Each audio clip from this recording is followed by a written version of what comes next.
mexer e bater só pra quebrar o...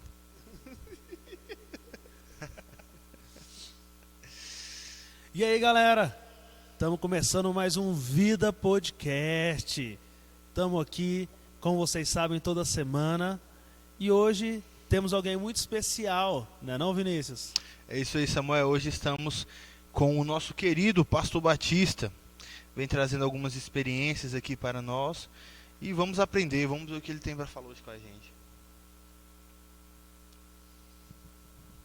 É isso aí. Hoje o negócio aqui tá é de filho para sobrinho. Aqui hoje a conversa, né? Com muita alegria que nós estamos aqui, podendo transmitir para vocês, contando um pouquinho da nossa história, né? Como filho de Cristalina aqui na nossa querida cidade e fazendo um trabalho especial aqui para o Senhor, pois tudo que é feito para Deus tem que ser feito com muita qualidade, né? Ah, rapaz, hoje estamos aqui felizes, viu? Tá entrevistando para mim e meu pai. Uma honra aqui. E saber que realmente é uma grande personalidade do meio cristão, né? Do meio gospel aqui em Cristalina. Alguém que iniciou muitas trajetórias aqui, eu já sei a história, mas vamos deixar ele contar, né, Vinícius? Vamos sim. Bom, para começar aqui, então, conta pra gente aí, porque a forma que você conheceu Jesus, a sua família conheceu Jesus, né, é muito especial, uma forma diferente. Conta aí pra gente. Pois é, o meu encontro com Jesus foi... eu tinha uns 12 anos de idade, quando meu pai e minha mãe pertenciam ao centro espírita, frequentavam. E meu pai teve uma enfermidade e ficou doente por alguns anos. E essa enfermidade era como se fosse uma lepra no seu corpo. E ele procurou o médico para todos os lugares e não encontrava uma causa daquele mal, muito menos uma cura. O meu pai foi trazido para poder morrer em casa, não tinha jeito. Tomou todo o corpo do meu pai e eu nunca tinha ouvido falar da igreja evangélica. Eu já tinha ido no centro espírita com os meus pais, já tinha ido na igreja católica, mas eu nunca tinha conhecido a igreja evangélica. Tinha tido um conhecimento com Jesus vivo e verdadeiro que nós conhecemos naquele momento. E uma irmã chamada Antônia, que morava na cidade vizinha aqui de Onaí, Minas Gerais, né? Tinha uma irmã que mora até hoje ao lado da nossa casa, Dona Oswaldina, né? E essa irmã veio visitar aqui, fazer uma visita para a sua família. E passando pela porta de casa, ficou sabendo que meu pai estava doente daquele jeito. Entrou lá em casa e perguntou para minha mãe se ela não queria que ela fosse até a igreja chamar o pastor para fazer uma oração. E minha mãe respondeu que sim. E ela foi lá, chamou... Deixa eu desligar aqui o... Ela foi lá, chamou o pastor. E o pastor chegou, e nós tivemos ali um primeiro encontro, né, com o pastor, com uma igreja evangélica. E aquele pastor, vendo meu pai naquela situação, ele chamava minha mãe de 5 em 5 minutos. Minha mãe não dava conta de lavar roupa, fazer as coisas em casa. E o pastor chegou, conversou um pouco com meu pai, com a minha mãe, e perguntou ao meu pai se ele não queria aceitar Jesus como Salvador. Ele falou: olha, o meu Jesus que eu sirvo, ele pode curar o Senhor, mas mais do que curar, ele pode salvar a sua alma. E o meu pai levantou a mão ali, deitado na cama, aceitando Jesus. A minha mãe aceitou Jesus. E o pastor foi embora, fez a oração, foi embora. E minha mãe foi fazer as coisas, seus afazeres. E quando ela olhou no relógio, já tinha passado 1 hora ou mais. E minha mãe disse que ficou preocupada. Disse: meu esposo morreu. Porque chamava de 5 em 5 minutos para fazer alguma coisa, pegar água. Ele em cima daquela cama já quase não levantava. E a minha mãe disse: ele deve ter morrido, porque ele não chamou. E ela foi lá, ele estava dormindo tranquilamente. Resumindo a história, meu pai, com uns 15 dias, estava caminhando para a igreja completamente curado. E, passado alguns dias, teve uma reunião na minha casa onde eu aceitei Jesus. Me converti, levantei a minha mão, as minhas irmãs. E esse foi o meu encontro com Jesus, através de um milagre que aconteceu dentro da minha própria casa. E eu tive ali aquele encontro com Jesus, eu vi, né, Jesus operando dentro do meu lar. E ali com os meus 12 anos de idade eu comecei então a minha carreira cristã como servo do Senhor. Como é que foi essa transição? Que a gente sabe que novo convertido não é fácil, né?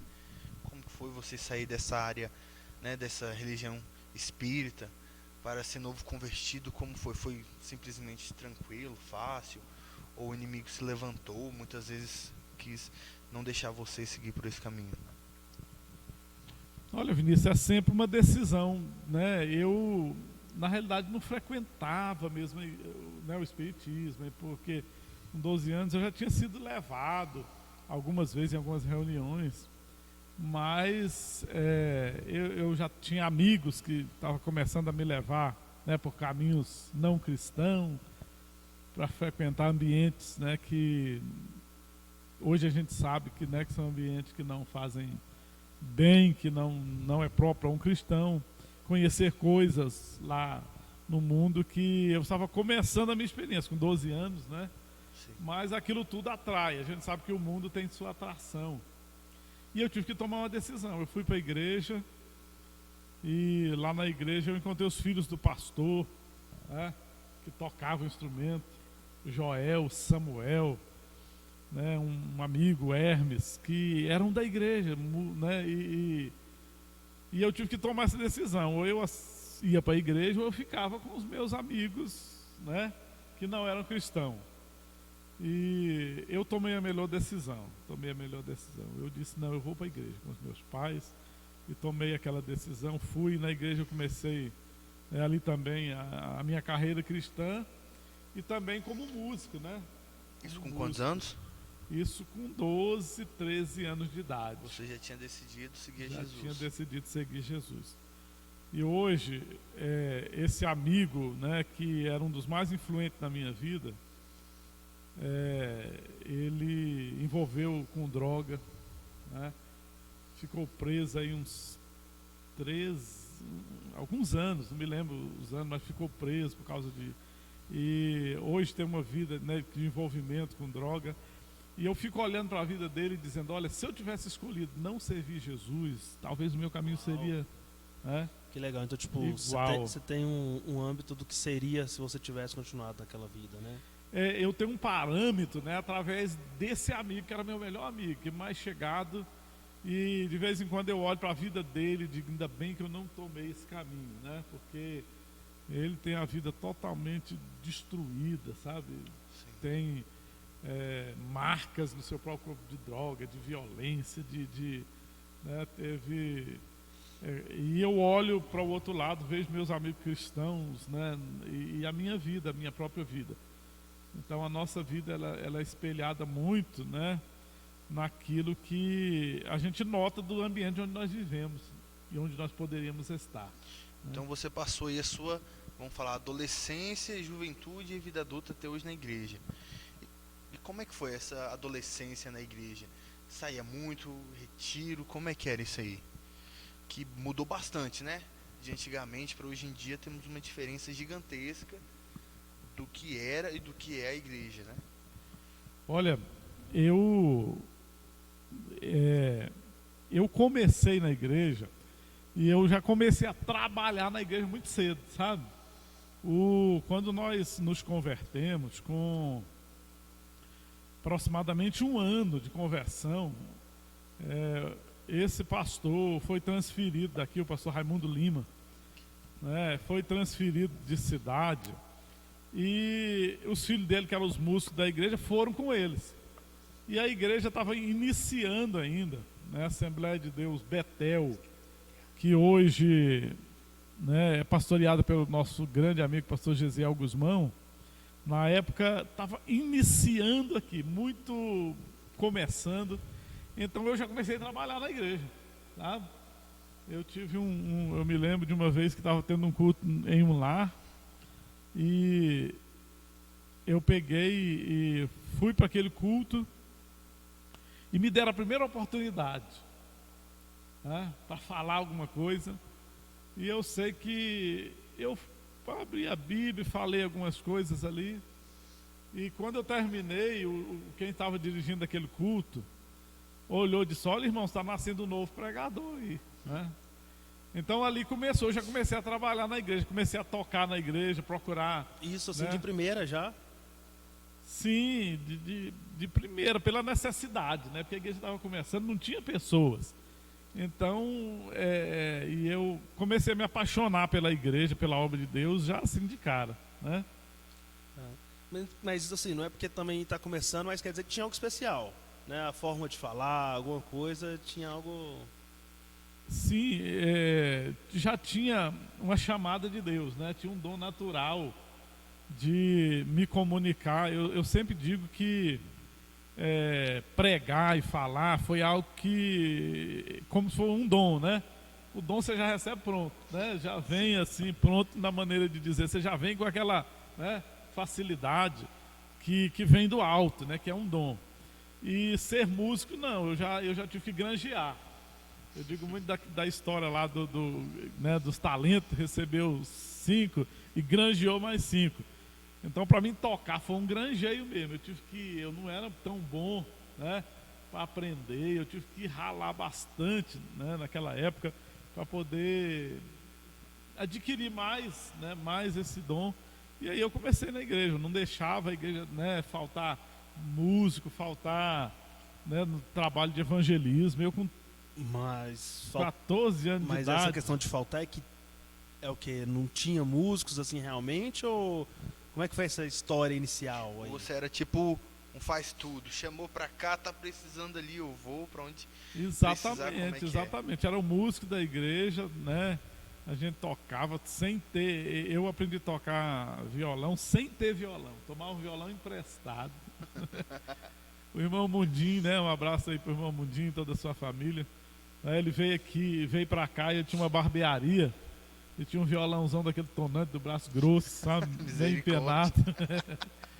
E eu pegava o violão dele emprestado. Fui lá e disse: eu tô querendo aprender a tocar, junto com o Isaías, né? Que na igreja tinha um violão Isaías. só. A igreja tinha só um violão e nós era 2 para aprender a tocar.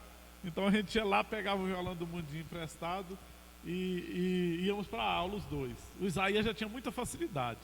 Até hoje, né? Isaías é um baita músico, né? Conheço Isaías.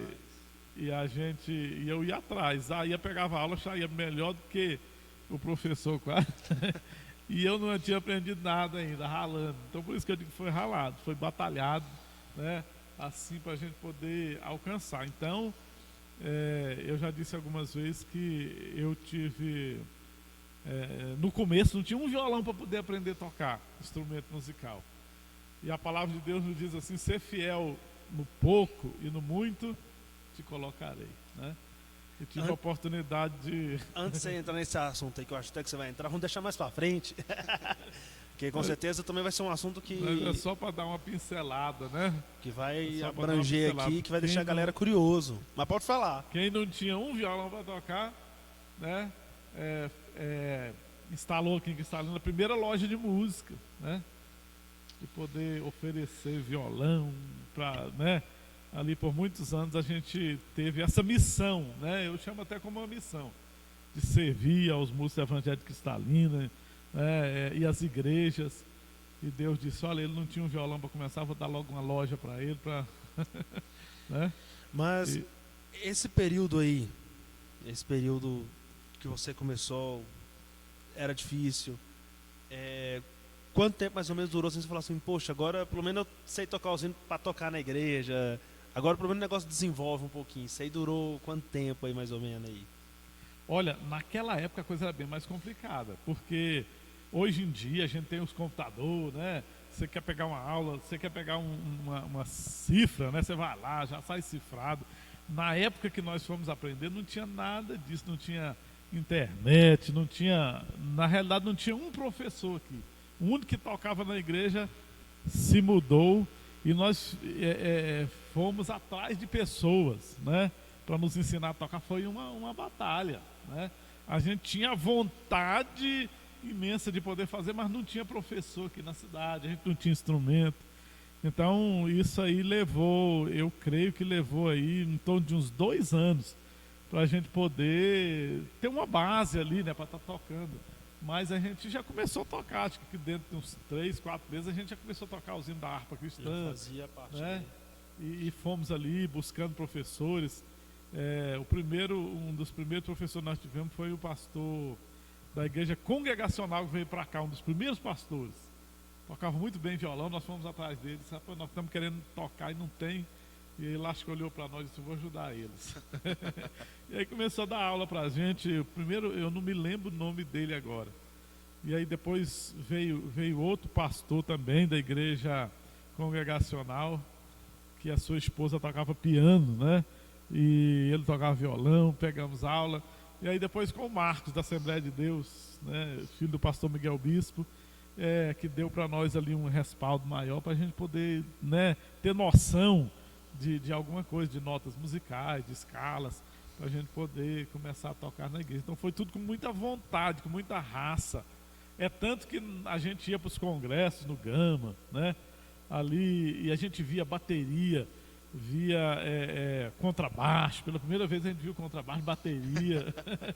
A gente ficava encantado. Isso já meados aqui... qual ano? Oi? Qual ano mais ou menos era isso? Olha, isso, Vinícius, agora está complicado. Mas foi em torno, eu tinha uns 15 anos de idade. Depois vamos fazer esses cálculos aí. Aí o que acontecia? A gente veio... Você tá nos anos 83, por aí. 80, né? Aí a gente veio...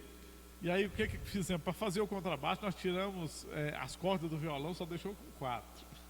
Era o nosso baixo. E um fazia base... E aí colocamos um tarol e um bumbo para fazer a bateria. Compramos um tarol e um bumbo para fazer a bateria só.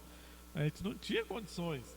E, né, depois, posteriormente, eu fiz uma campanha para comprar um teclado. Foi o primeiro teclado de cristalina. O primeiro teclado de cristalina foi eu que comprei, com uma campanha com o coral da Igreja Assembleia de Deus. O primeiro órgão. Isso o senhor com 15 anos? Eu com aproximadamente 15, 16 anos. O primeiro órgão. É interessante que esse órgão foi roubado da igreja e eu consegui recuperar ele. Eu tenho ele na minha loja, né, ali como relíquia, sabe? É um Minami, um órgão mesmo, um Minami, que ali eu comecei essa história é engraçada, musicais. Porque eu lembro de chegar na loja, sabe? Aí o meu pai falava assim: Samuel, olha esse tecladão que eu comprei aí. Aí eu falei: uai, mas isso aqui não tá nem funcionando, pai. Aí ele falou assim: esse aí, Samuel, foi o que roubaram lá na igreja. O cara apareceu e aí, com certeza, alguém deve ter vendido, né, pro rapaz. E aí na hora que eu vi, que eu bati o olho, eu falei: é esse aí, foi esse aí que eu comprei. Tá lá na loja até hoje. E é interessante que esse órgão eletrônico foi o primeiro da cidade. E a primeira bateria da cidade foi nós que compramos com o grupo Prenúncios. Nenhuma igreja tinha bateria. A primeira bateria... Essa bateria é daquela história do Samuel. Isso. História do Samuel. Isso, né? Tudo vocês estavam na Betel ainda? Olha, a bateria estava na Betel. Mas Betel. Quando fomos para Madureira, quando eu fui para Madureira, cheguei na Madureira, não tinha teclado. Eu fiz outra campanha para comprar outro teclado. O primeiro teclado da Madureira foi comprado com outra campanha que eu fiz também. Mas só para não deixar o pessoal curioso, como é que foi a história do Samuel aí? A história do Samuel, nós reunimos, vamos montar uma banda para a gente louvar Deus. Não tinha banda em igreja nenhuma da cidade. A primeira banda aqui da cidade foi o Prenúncios. Não tinha. E nós falamos: vamos montar uma banda e vamos servir os irmãos tocando. E bateria é um som distante. Naquela época, bateria era muito cara. A gente não tinha, era tudo jovens ainda, quase não, né, trabalhava, ganhava muito pouco. E nós falamos para o Samuel da Control. Conheço. Samuel, ele ia para Brasília e disse: Samuel, dá uma olhada numa bateria para nós lá em Brasília. Você chega lá, dá uma olhada para ver o preço, para ver se a gente tem condição de comprar. E o Samuel foi para Brasília para poder olhar o preço da bateria. E quando o Samuel chegou, ele chegou com a bateria. Chegou com a bateria e disse, olha, a bateria é tanto, nós vamos ter que pagar tanto de prestação. Nós ficamos quase doidos. Como é que nós vamos pagar isso, Samuel? Ficamos doidos na época. Primeira bateria, né, aqui de Cristalina, aqui da cidade, das igrejas, né, que eram para servir, foi do Grupo Prenúncios. E a gente pegou e começou, todo mundo a contribuir para pagar essa bateria. E conseguimos, né, pagar essa bateria e tal. E começou então o Grupo Prenúncio aqui. Nós tocávamos em todas as igrejas da cidade, porque não tinha, né? Sim. Então a gente tocava em todas as igrejas da cidade, nas festas, nas festividades, e fora, né, de Cristalina, por várias cidades, louvando a Deus. Mas tudo começou por aí. Começou com muita humildade, com muita simplicidade, né, prontos para servir a Deus. E como é que foi o seu contato com Deus, assim, o seu primeiro contato com a Bíblia? Como você descobriu que esse era seu chamado? Você não seria apenas mais vamos falar, um irmão qualquer. Você era escolhido, designado para esse chamado. Quando foi que você descobriu isso? Olha, Vinícius, é igual eu estou te dizendo, a igreja tinha muita necessidade naquela época. Não tinha, né? A igreja estava começando e tinha muita necessidade. E eu tinha muita vontade, sabe? Eu não fui para a igreja assim, vou sentar ali no banco. Não, sabe? Eu fui na igreja e vi que os músicos foram embora, os filhos do pastor, e eu falei, não vou deixar ninguém sem música não, vamos tocar. O filho do pastor que chegou, que era o Isaías, né, também não sabia, vamos juntar nós dois, fizemos amizade e vamos tocar na igreja. Começamos a tocar. E a igreja precisava de um dirigente de jovem, eu já fui o dirigente do jovem, eu dava aula na escola dominical. Desde que eu aceitei Jesus, eu acho que com aproximadamente mais ou menos 2 anos que eu tinha aceitado Jesus, ou menos, eu comecei a dar aula na escola bíblica dominical e não parei até hoje. Então o seu primeiro contato com a Bíblia foi quando você entrou na igreja. Quando eu entrei na igreja, já se apaixonou. Eu já me apaixonei pela igreja, pela obra, e aí pronto, líder de jovens e tal, com muita inexperiência, mas com muita vontade, sabe, com muita garra. Eu fico olhando pessoas hoje que esperam ser consagrado, né? Eu trabalhei na igreja com tanta garra, não era consagrado a nada, era um membro, né? Sim. Mas quem olhava pensava que eu era um obreiro, que eu era alguma coisa. Mas, na realidade, eu digo assim, em termos de consagração, né? Mas não, eu trabalhava com todo empenho, pregava, cantava. O Domiciano Ribeiro, aqui, né? A primeira igreja do Domiciano Ribeiro foi fundada por nós, pelo nosso grupo aqui, né? Não tinha nenhum ônibus, tinha um ônibus só que passava no Domiciano Ribeiro. A gente não tinha carro.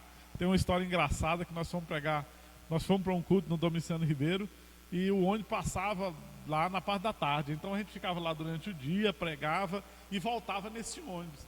E teve um dia que o ônibus não voltou, não foi, o ônibus não passou. E nós ficamos lá uns 10 irmãos. Moacir Gomes, né? Eu, as minhas irmãs, ficamos no Domiciano Ribeiro. Domiciano Ribeiro dá uns 25 quilômetros, né? 30, e quando deu mais ou menos umas 9h30 da noite, nós dizemos, o ônibus não vem não. E aí nós viemos embora de a pé. Domiciano Ribeiro para cá, 9h30 da noite. Pegamos essa pista aí de a pé. Aí no meio do caminho o pastor preocupou, né? E foi buscar a gente. Na época, né, o pastor Raimundo Lima ainda. E eles tinham era aquele carrão bem antigo mesmo, né? Um Gordini, né? Não sei se lembra daqueles Gordini. Não é da minha e o outro não. Não é da minha não tão época, velho não. assim não. Era aquele Gordini e o outro era um que era... me esqueci o nome agora. Mas eu sei que o carro fervia, sabe? Com um determinado tempo que fervia. E eles foram buscar a gente. Gente, pra quem não conhece, Domiciano Ribeiro para Cristalina é só subida praticamente, gente. Meu Deus, foi uma... É só subida. E nós viemos cantando, louvando a Deus, sabe?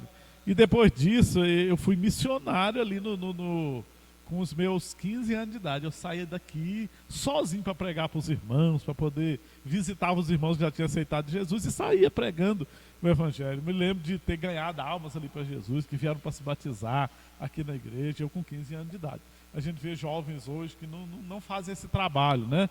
Mas naquela época a gente já tinha toda a garra para poder... Então foi essa minha paixão pelo Evangelho, nasceu Então vamos de polêmica. de quando aqui, eu aceitei Jesus. Vamos de polêmica, então. Hoje os jovens, então, São muito o quê, então? O que você acha que está faltando nessa geração que querendo ou não, vamos dizer aí, a gente estava conversando esse tempo atrás, mas de um certo tempo para cá a gente tem que ver a presença de Deus. Parece que precisa de estar num grande congresso. Parece que o jovem, hoje parece que quando o jovem é muito cheio da unção de Deus, ele até se destaca demais. Quando parecia que na época de vocês, todo mundo buscava a presença, todo mundo era preenchido, né? E só se destacava aqueles que tinham dom mesmo. Quem tinha o dom de cantar, cantava. Quem tinha o dom de pregar, pregava. Mas hoje não. Hoje, quando a gente vê que tem um jovem muito cheio da presença de Deus, ele já se destaca automaticamente. Porque parece que falta isso. Então, qual é a sua visão da juventude, a diferença da juventude? Eu vejo assim, não em todas as pessoas, né? É claro que tem pessoas que a gente vê com muita garra hoje, ainda jovem, mas eu digo assim, como na amplitude, né? É uma geração um pouco superficial, né? No que eu estou querendo dizer superficial? Na época, nós orávamos todos os dias, 1 hora por dia, 1 hora. Você sabe o que é colocar o joelho no chão e ficar 1 hora orando todos os dias? Eu saía do trabalho, ia para a igreja às 6 horas da tarde, 5 e pouco eu ia para cá, chegava em casa do trabalho, tomava banho, pegava meus cadernos, estudava no estadual, pegava meus cadernos, ia para a igreja. Das 6 às 7, oração, 1 hora. Era, né, no mínimo 40 minutos de joelho, todos os dias. Saía da oração direto para o colégio. Da igreja eu já vinha para o colégio, chegava às 7h30 no colégio. Isso eram todos os dias, né? Então, envolvido na escola, eu era professor com 15 anos da escola bíblica dominical. Dava aula para adultos, dava aula para jovens, com 12 anos de idade. Então, eu tinha uma profundidade na palavra, na oração. A gente buscava muito o batismo com o Espírito Santo, algo que hoje eu vejo até que é um pouco culpa de nós, os pastores, não incentivar. O batismo com o Espírito Santo é um revestimento de poder. Eu fui batizado com o Espírito Santo nos primeiros, né, anos de fé cristã. Então, a gente tinha uma vida com mais intensidade, né? E a gente vê hoje muitos jovens, se você não fizer um evento, se você não fizer e naquela época não tinha tanto isso, era mesmo jovem a sua comunhão com Deus. E olha que os pastores batiam e era forte na gente, não era? Hoje em dia, se você olhar de cara, né, fechada para um jovem, para uma pessoa, a pessoa, né? Não, naquela época não. Eu me lembro que eu fiz um retiro com os jovens, já na Madureira. Fiz um retiro com os jovens, que para mim levar os jovens e as jovens juntos foi uma batalha tremenda. Quando nós, em vez de bater palma, ajudar, não, você tinha uma batalha com os pastores, não, o pastor vai ser assim e tal. Você tinha uma guerra muito grande, era muito reprimido, mas você não desistia, você tinha aquela garra, você não estava fazendo para o homem, você estava fazendo para Deus, né? E uma das coisas que eu aprendi muito foi respeitar os meus pastores, né? Todos os pastores que me pastorearam, eu os servi com muita integridade. E então quando eu falo que os jovens daquela época tinham mais profundidade, eu digo, não é profundidade na palavra, na comunhão com Deus, na vida, né? Mas para mim começa também aí, sabe? Porque tudo que a Bíblia fala, ela fala sobre semeadura, né? Então o que acontece? Começa, tudo bem, ser cheio do Espírito Santo, procurar, mas hoje a gente não está aprendendo a respeitar a vez do outro, né? Quando alguém é líder, a gente já quer colocar as coisas, a gente não quer fazer o que aquele líder faz. Se fosse eu no lugar, faria melhor. Isso! A gente não quer respeitar aquela decisão, aquela, né? A gente começa por ali, já começa a criticar o nosso líder, a gente não espera muito a vez. Eu falo a gente que estamos nessa década aí, né? Somos a juventude dessa década. Então, a primeira coisa que começa é pelo respeito pela liderança. Eu acho que falta aí. Quando eu não respeito a liderança, aí para mim eu uso até aquele versículo da Bíblia que fala, se você não ama o seu irmão, como vai dizer que ama a Deus, né? Se você não pode ver. Então, se eu não consigo respeitar o meu líder, como é que eu vou dizer que eu vou respeitar a Deus também? Então, acho que o respeito, ele cabe muito aí também nessa frase que você acabou dizendo aí sobre isso. Respeito vem muito de caráter, né? Exatamente, né? Eu não estou criticando Eu vejo uma juventude hoje muito esforçada, né? Na música, né? Hoje em dia a qualidade musical muito grande, né? Dos músicos né? As bandas aqui hoje, a gente tem muitas bandas evangélicas, né? E os jovens hoje têm uma facilidade, eu não sei se vem pela genética, né? Que nós já deixamos a genética para vocês. Então, mas eu digo assim, a profundidade, nós fizemos congresso, nós fomos em um congresso no Gama, tocamos um congresso no Gama para uma igreja que na época tinha uns 2.000 jovens, nós fomos com a banda Prenúncios, e quando nós começamos a tocar naquele congresso, foi uma glória de Deus tão grande que teve jovem que teve que sair carregado para casa, a glória de Deus desceu naquele lugar, porque não era simplesmente tocar, era adorar mesmo de coração, né? E então a gente precisa restaurar, né? Hoje a qualidade musical é bem superior à nossa que nós tínhamos na época e tudo. Então eu acho que está faltando um pouquinho mais dessa busca da presença, do Espírito Santo mover, né? Mas eu acho que os jovens de hoje estão sim no caminho certo, né? Essa profundidade vem de uma vida de consagração, né? Na presença do Senhor, uma busca mais intensa da presença do Senhor. A banda Prenúncio, ela marcou a geração, e eu fico assim porque quando a gente fez aquela festividade de reencontro, né, do Prenúncio, quando divulgamos as fotos, muita gente me criticou porque eu não anunciei. Falei, gente, mas era surpresa, era um aniversário. Conta pra gente sobre a banda Prenúncio, como é que ela iniciou, os detalhes de como é que era essa vida de consagração da vida Prenúncio, se lembrar de alguma formação também. Como é que foi o preenchimento da banda Prenúncio, dela iniciar dentro da igreja até ela ser uma banda até famosa, né? Porque vocês tocavam em várias cidades. Então, como eu disse, eu tinha muitos compromissos na minha igreja, era muito envolvido, né? A banda Prenúncio começou, eu ainda era, né, da Assembleia de Deus Betel, né, da missão, e a gente tinha muitos compromissos na igreja. Eu era, né, bastante ocupado na minha igreja. Mas nós vimos essa necessidade, essa né, janela de músicos, de banda que não tinha para... e aí nós resolvemos montar. Reunimos uma turma, né, e falamos, vamos montar. Montamos então essa banda musical, mais para trocar mesmo nos nossos congressos, porque na época a Betel e a Madureira eram unidos, nós fazíamos congressos unidos, né, os jovens eram unidos. Então a gente fazia um congresso só, eram reunidos, tanto a Madureira como a Betel. Não tinha essa diferença, tinha então, essa diferença de igreja. Igual hoje, não. Assim, bandeira de igreja não existia, a gente então. fazia... cada um tinha sua bandeira, sua liderança, mas eram unidos, né? Era congresso de jovens, a gente fazia o congresso junto, né? Era unificado. Então a gente montou, né? Pegou pessoas da congregacional, o Manel, na época era da congregacional, o Júnior, né? O Júnior, que era da Madureira, eu... que era da... Então, né, reunimos ali... A união fez a força. Exatamente, reunimos, vamos montar a banda. Aí a bateria, como eu contei a história, e aí começamos a comprar os instrumentos, né? E eu já tinha começado no teclado, e montamos essa banda e começamos a louvar ao Senhor, servir aos irmãos. Cheguei no meu pastor, e conversei com ele, e pedi para ele, nós podíamos sair um final de semana por mês.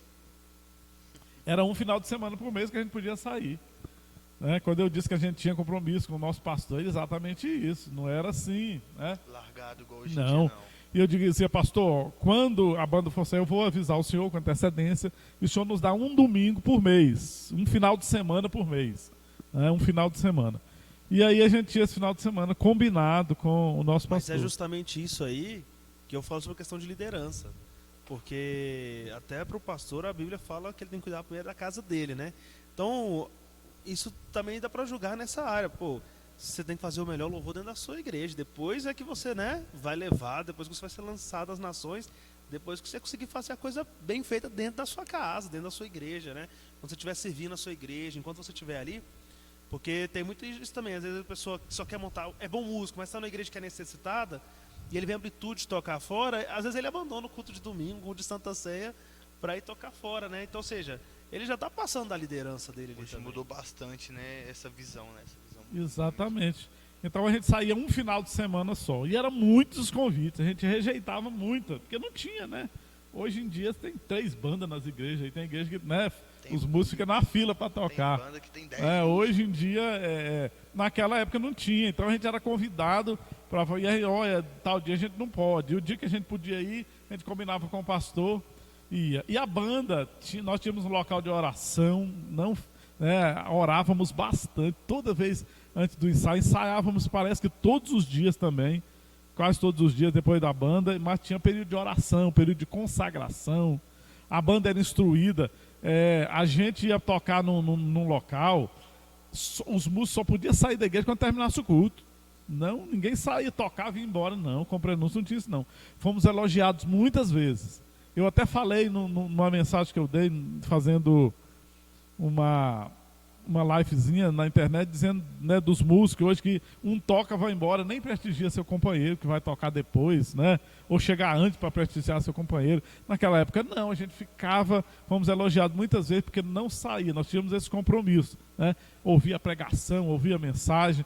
Então o pré-anúncio nasceu, né, dessa maneira. Montamos caixa de som, a gente ia tocar nas igrejas, levava o som inteiro.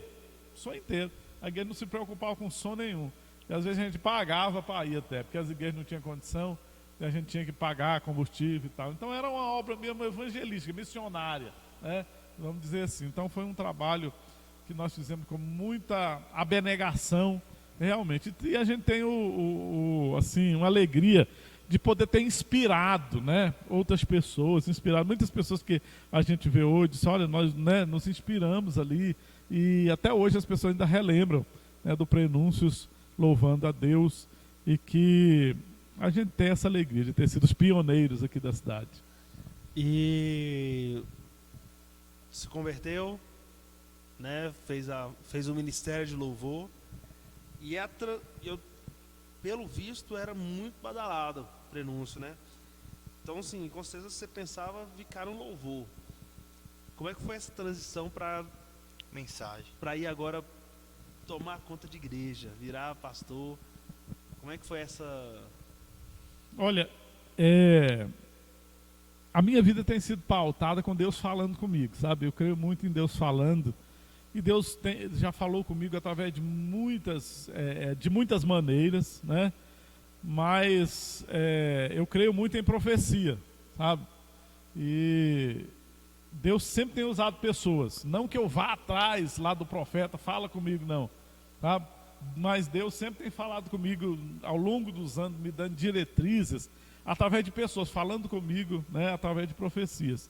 E eu estava num culto, essa transição, eu estava num culto, e o pastor, não me lembro se ele ia ministrar naquela noite, não me lembro. Eu sei que ele chegou para mim e disse, olha... vai deixando o teclado para outro. Na época eu tocava teclado, e ele falou comigo para você, vai deixando o teclado para outro, que Deus vai te usar na palavra, com o cajado. E na época eu fiquei até assim meio, sabe, porque é apaixonado por tocar, né? Eu sempre fui. Então você não via essa distinção assim. Então eu até demorei né? Mas Deus falou comigo, olha, eu vou te usar na palavra, vou colocar um cajado na sua mão, mais ou menos dessa maneira. Então, aquela foi uma diretriz, né? Uma diretriz para a minha vida, de que Deus naquele momento estava... a minha vida sempre é pautada por isso, sabe? Deus sempre dá uma diretriz, dá uma chamada, no momento que é hora de terminar um ciclo e começar outro. Eu acredito muito nisso, sabe? A nossa vida tem ciclos, sabe? E a gente precisa passar por esses ciclos, né? A hora que uma coisa termina, eu gosto muito da história de Elias. O Senhor levou Elias lá para um local, né, e alimentava Elias, ele bebia água do ribeiro e o corvo trazia, só que secou a água do ribeiro. Quando secou a água do ribeiro, é porque Deus estava chamando ele para uma nova etapa, né? Agora sai, vai lá para a cidade de Sarepta, terminou esse ciclo aqui, terminou esse período. Então eu sempre vejo isso, sabe? Quando alguma coisa está secando, está minguando, né? Alguma coisa está... Eu não vejo em Deus como uma derrota, eu vejo em Deus que Deus está querendo mudar o ciclo, para começar uma nova jornada, né? uma nova história, né? Então, Deus sempre fala comigo e eu noto essas mudanças assim, né, para um novo ciclo. E demorou ainda um tempo, né, para mim abandonar de tudo. Até hoje nunca abandonei, né? Mas assim, para poder deixar, mas levou ainda, né, algum tempo. Mas a gente já foi. Eu já tinha em mente que Deus estava querendo também, né, nos usar em outra área. E quando aconteceu o chamado pastoral? Então, a minha primeira consagração, eu fiquei na igreja Betel, né? Naquela época era missão, mais ou menos uns 12 anos. Uns 12 anos, você viu o senhor lá, uns 12 anos. E não fui consagrado, né? Eu saí de lá, não era consagrado a nada. E eu saí da Betel para a Madureira. Eu sempre digo que eu sempre honrei os meus pastores. E eu aprendi muito cedo que a gente não deve tocar nos ungidos do Senhor, né? E contra, eu nunca fui disso. E aconteceu alguma coisa, algum dissabor, né? Não vou ser hipócrita e não dizer que não aconteceu, mas aconteceu alguns dissabores, justamente ligado ao nosso louvor, sabe? Aquilo que nós fazíamos.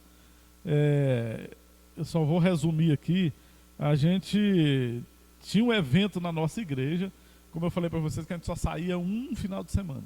Tinha um evento na nossa igreja e a gente combinou tudo. Inclusive foi até lá no Domiciano Ribeiro. Era a inauguração da primeira igreja do Domiciano Ribeiro, daquela igreja da entrada. Sei qual que é. Aquela inauguração daquela igreja. E o pastor anunciou, né, olha, vai ter a inauguração da igreja lá. E aí nós preparamos tudo. E na época foi até o pastor da igreja de Deus, que era o pastor... agora me esqueci o nome. Antes do Urias. Foi antes do Urias. Então ele nos convidou para ir, pastor Joaquim, nos convidou para ir, porque tinha uma festividade na igreja. Eu acho que era até aniversário dele, vinha pessoas. Ele me ligou e disse, olha pastor, não dá para a banda vir tocar aqui, né? Eu digo, ô pastor, nós já temos um compromisso na nossa igreja. E o que aconteceu? Quando a gente não tinha carro naquela época, não tinha nada, eu era jovem ainda, não trabalhava, meus pais vieram, né, dessa enfermidade, a gente trabalhava para ajudar a manter em casa. Então, não tinha carro, a gente dependia muito da igreja. E o pastor ia contratar um ônibus para nos levar para o Domiciano Ribeiro, para fazer essa festividade lá. E quando foi na hora da escola bíblica dominical, o pastor mandou o superintendente falar, olha irmãos, o ônibus não deu certo, então só vai para o Domiciano Ribeiro quem tiver carro, né? Ou porque o ônibus não só vai poder ir quem tiver carro, quem tiver... E aí a gente não tinha carro, não tinha nada para poder ir. Aí a gente pegou e na igreja não ia ter culto, porque toda a igreja ia para lá, não ia ter culto na igreja. Os obreiros, todo mundo ia, então nós não ia ter culto, ia ter que ficar em casa. Como a gente não ia para o Domiciano Ribeiro, não ia nada, eu peguei e liguei para o pastor Joaquim. E falei, ô pastor Joaquim, aconteceu um negócio aqui que a gente não vai poder ir no evento da nossa igreja. Se o senhor ainda precisar, nós vamos. Pastor não, na época não era pastor. Ô meu irmão, né? Estou esperando vocês. E quem tinha carro foi do Domiciano Ribeiro, da nossa igreja. E nós fomos tocados na igreja do pastor Joaquim. E foi uma bênção e tal. Mas quando nós chegamos na segunda-feira, o pastor estava brabo com a gente. Porque a gente tinha ido, quer dizer, era melhor ficar em casa sem fazer nada ou ir, né? Louvar a Deus. Você sabe que tem essas coisas. E aí ele me chamou e eu tive uma conversa com ele, expliquei, mas não queria entender de maneira nenhuma. E na época a gente tinha muita intimidade com a igreja do Gama, que era a sede daqui, porque aqui era congregação. E aí eu tomei essa decisão, disse, eu não vou ficar batendo, né, com questões não vou, né, falar nada lá na sede que eu posso prejudicar o pastor, não vou fazer nada disso, né? Então falei com ele, pastor, as coisas não estão funcionando bem, então eu vou, né, para a Madureira, né? Vou servir a Deus lá na Madureira e tal. E assim eu fui para a Madureira. Era um plano de Deus, sabe? Era um plano de Deus. Porque quando eu cheguei na Madureira, não tinha músico, não tinha nada. Então meus primeiros músicos, né, foram nós, a primeira banda, o primeiro teclado, como eu já te falei. E ali na Madureira, eu passei na Assembleia de Deus Madureira uns 25 anos. Então a sua 25 primeira anos. missão dentro das igrejas foi você Foi exatamente constituir isso. ministérios de louvor, de Exatamente. igreja em igreja onde você passava. Exatamente. Aí compramos a primeira van, fomos para a igreja, né? Para a igreja Madureira, fizemos essa transição. E na igreja, como Samuel perguntou, né, sobre a minha consagração, sobre o meu chamado, a minha primeira consagração foi na igreja de Madureira, com o pastor Neri. Nós estávamos num congresso no São Bartolomeu, na congregação de São Bartolomeu, quando eu não digo que eu não tinha, eu não tinha aquela vontade de receber uma carteirinha de obreiro, sabe? Aquilo para mim não me fazia falta, aquela carteirinha. Eu já existia né, como evangelista naquela época sem ter carteirinha nenhuma, não tinha essa necessidade. E quando o pastor Neri me chamou lá na frente, naquela época tinha essa surpresa, sabe? Me chamou, né, chamou alguns irmãos, me chamou. E eu saí lá do meu teclado e fui lá para frente. E aí o pastor Neri anunciou que ia me consagrar diácono. Eu lembro que ele começou a chorar, sabe? Isso foi com quantos anos, por favor? Eu tinha na época o quê? Na época eu devia ter aí uns... Ah, Vinícius, agora você me apertou. Mas eu já tinha... Ah, não me lembro a idade certa Deixa agora pra não. próxima, deixa pra próxima. Vou pesquisar depois para te falar, né? Mas aí eu fui consagrar. A primeira consagração foi nessa época. Ele me chamou e chorou demais, sabe? Ele se emocionou como pastor e eu fiquei, sabe? Não que eu não estava alegre, mas é porque eu não tinha, sabe? Porque hoje em dia eu vejo pessoas correndo atrás de consagração, querendo, né? E eu não tinha, eu já trabalhava para o Senhor sem aquela carteirinha, Sua sem vontade era de trabalhar, não de título, né? não de título. E aí a minha consagração, primeiro diácono, né? E aí depois fui consagrado a presbítero, né? Ao presbitério. Fui consagrado ao presbitério junto com o bispo Paulo Henrique, né? Nós éramos, né, jovens na época, fomos consagrados a presbítero juntos, né? E a minha vida tem sido sempre pautada assim, né?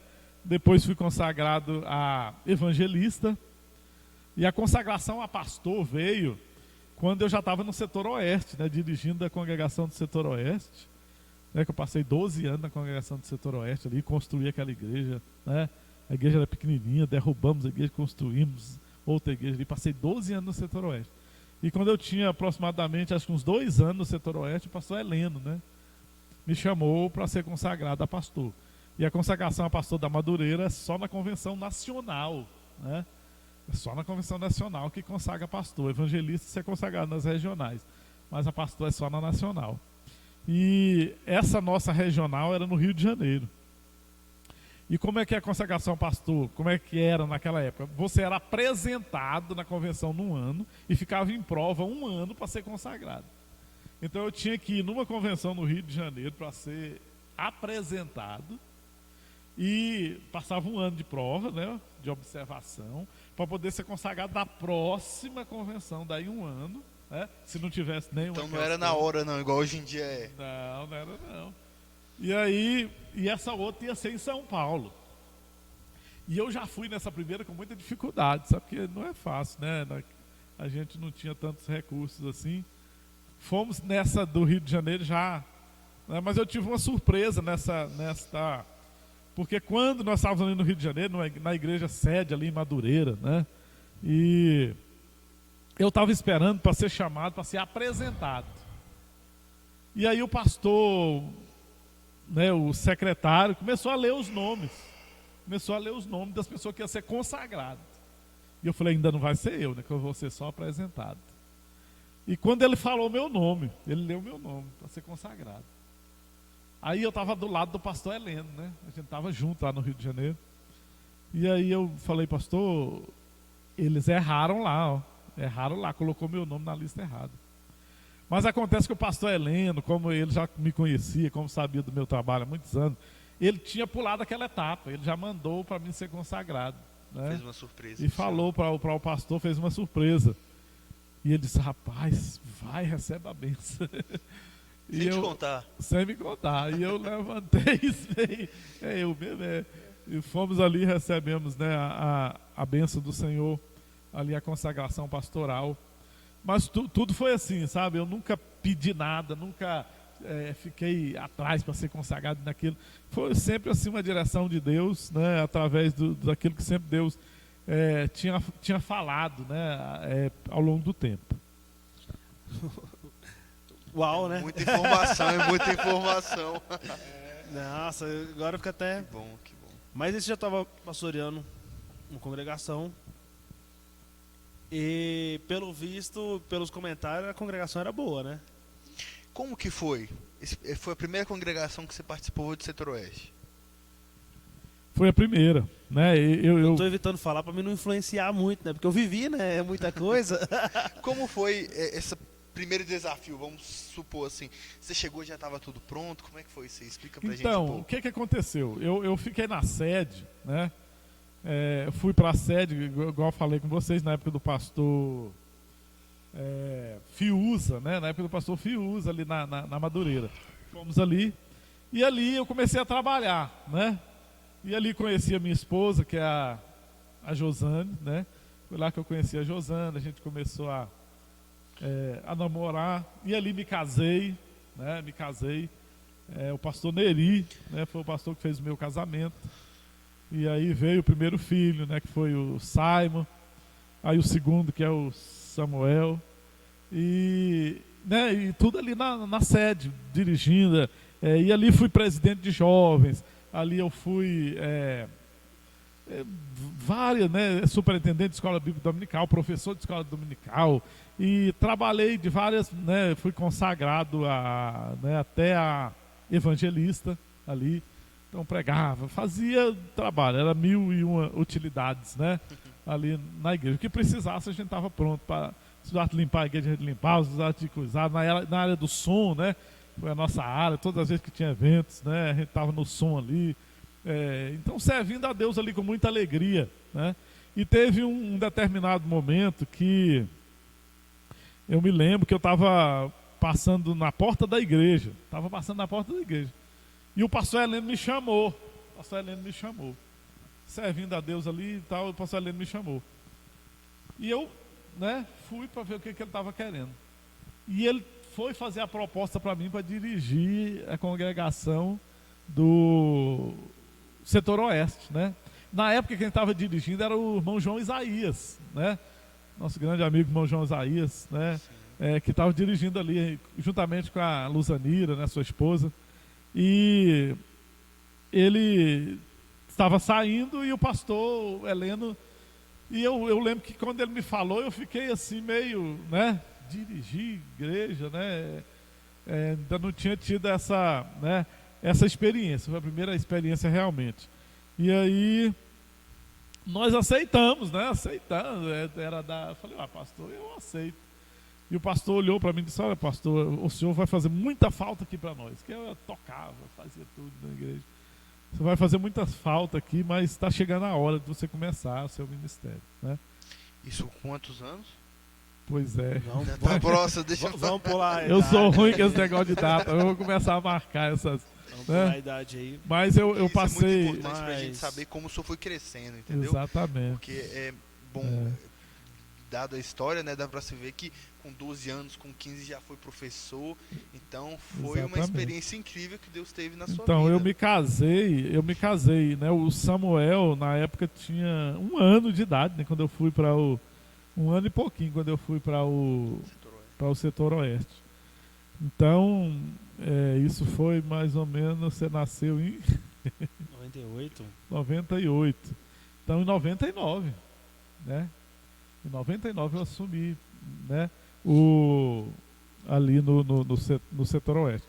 E ali eu fiquei... Dessa fase eu não lembro muito, não. 12 anos. Mas sei que, tipo, a igreja era muito pequenininha. A igreja era bem pequenininha. E era assim, a construção da igreja, ela tinha o púlpito e tinha o banheiro masculino de um lado e o banheiro feminino do outro. Sabe? A igreja bem baixinha. Então você estava pregando, a porta era do lado de fora, mas não tinha forno, não tinha nada. Então você estava pregando, o irmão estava dando descarga aqui do lado. Jesus tem poder. Aquele barulhão, a igreja baixinha, pequenininha. Nós assumimos ali esse trabalho. Então a primeira coisa que eu fiz foi começar a construção, sabe?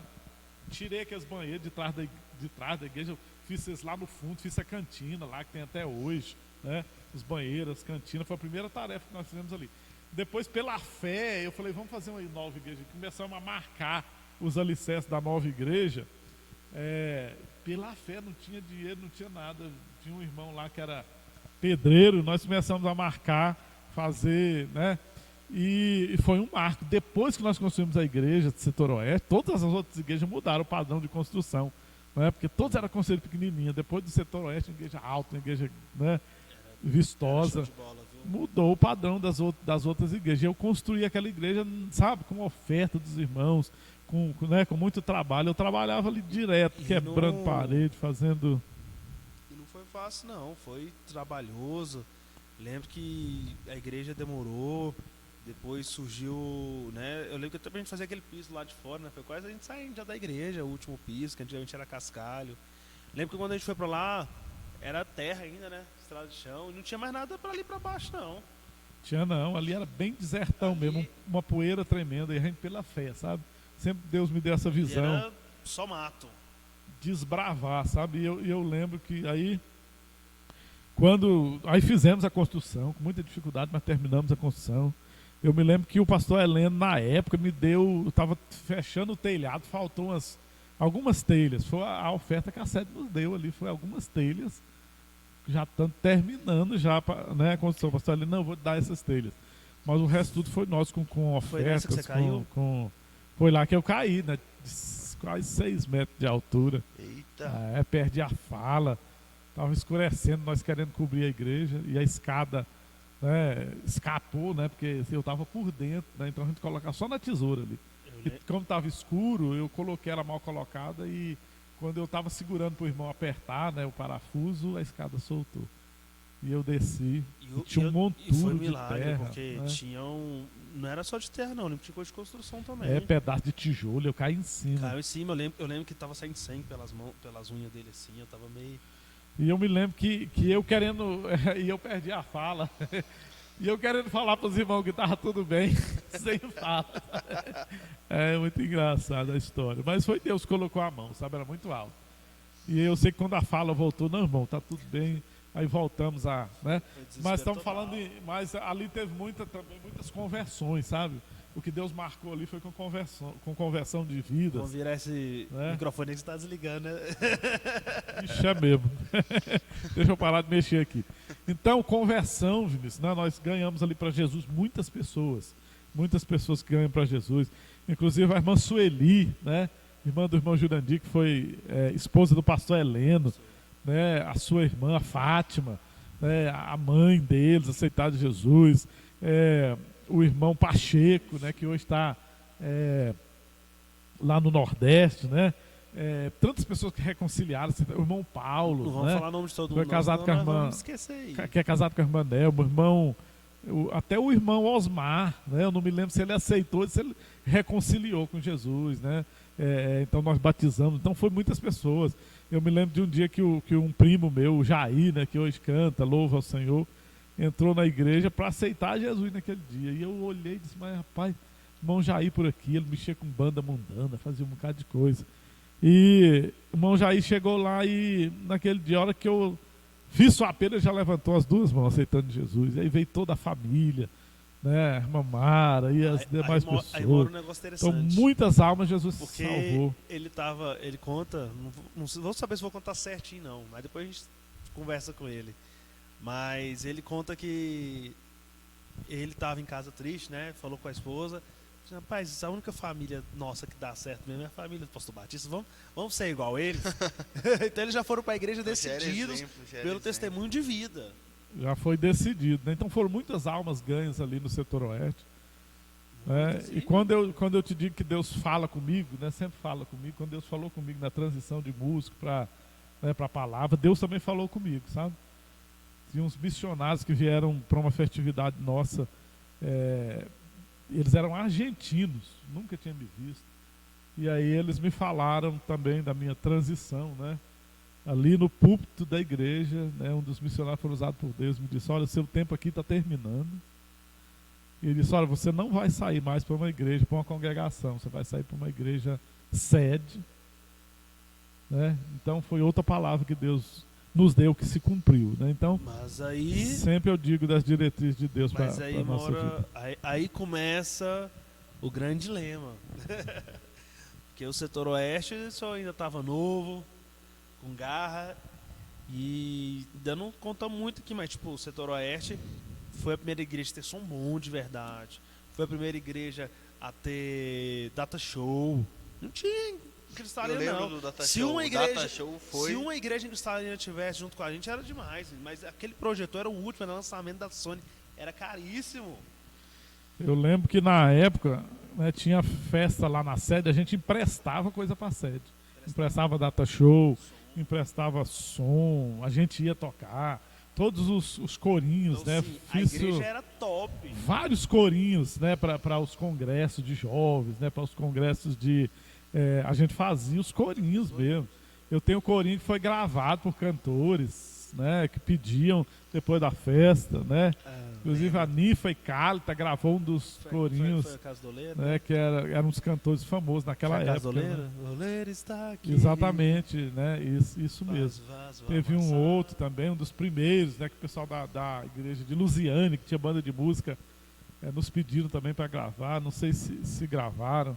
Então nós fizemos. Então a gente tinha esse, né, esse serviço prestado. Né? Quando eu saí do setor oeste, a gente deixou ali freezer, deixou fogão industrial, data show, instrumento, bateria que não tinha. Né, deixamos a igreja completa, forrada. Né, com outro dia, eu tive a oportunidade de ir ali, né, e a gente vê, né, tudo ali aquilo que relembra, né, as coisas que a gente construiu ali. Tudo é para o Senhor, né? Tudo é para a honra e glória dele. E aí vem a nova aventura. Porque praticamente quando inicia a igreja atual, ela começa mais ou menos como começou o setor oeste. A gente vai para um bairro afastado, onde era chão, onde era terra, onde ainda estava em desenvolvimento, onde as coisas ainda poderiam acontecer, né?